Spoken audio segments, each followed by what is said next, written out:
2026 කියන්නේ තවත් එක් අවුරුද්දක් නෙවෙයි.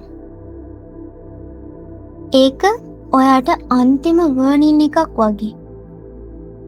ලෝකෙ ඉක්මනින් ඉස්සරහට යනවා. ටෙක්නොලොජි, මනි, පවර් හැම දෙම ඉන්වෝල්ව් වෙනවා. ඒත් ප්‍රශ්නේ එකයි. ඔයා ඉන්වෝල්ව් වෙනවද?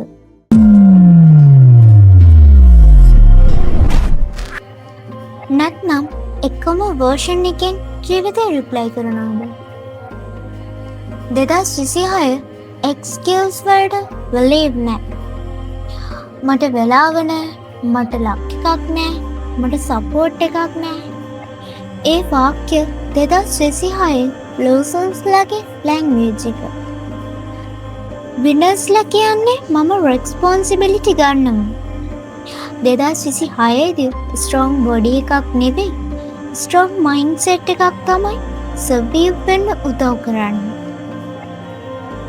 ඔයා වැටෙයි, ඔයා ෆේල් වෙයි, ඔයාට අලර්ම් ෆීල් වෙයි. ඒත් ඔයාට නවතින්න බෑ. නවතින එක ඔප්ෂන් එකක් නෙවෙයි. 2026 ඩිග්‍රී එක අලර්ම් එකක් නෑ. ඔයාට බොලි ක්‍රීට් කරන ස්කිල් එකක් තියෙන්න ඕන. ස්කිල් එකක් නැත්නම් ෆ්‍රීඩම් එකක් නෑ. චොයිස් එකක් නෑ. ස්කිල් එක තියෙන කෙනාට ලොකේෂන් මෙතර වෙන්නේ නෑ. බ්ලැක්රවුන්ඩ් මෙතර වෙන්නෙත් නෑ. ෆෝන් එක ඔයාගේ බෙස්ට් ටූල් එකද? නැත්නම් බිගස්ට් එනම් එකද? ඒක ඩිසයිඩ් කරන්නේ ඔයා. ස්ක්‍රෝල් කර ඩ්‍රීම්ස් හොයන එක 2026 ප්‍රොවයිඩ් ට්‍රිප් එකක්. ලර්න් කරන්න, බිල්ඩ් කරන්න, earn කරන්න. නැත්නම් ෆෝන් එක ඔයාව යූස් කරනවා. 2026 වර්නිංగ్ පීපල්ස් ලයික් ඉන්න එක සෙල්ෆ් ඩිස්කෂන් එකක්. ඔයාගේ ඩ්‍රීම්ස් වලට hina වෙන මිනිස්සු ඔයාගේ ෆියුචර් එකෙන් අයින් කරන්න. growth respect කරන, discipline understand කරන, select words කරන circle එකක් හදාගන්න.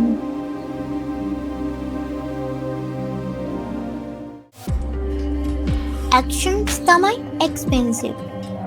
third වෙලා discipline එක තියාගන්න. inspired නැති දවසෙත් work කරන්න. consistent කියන්නේ hero moment නෙමෙයි.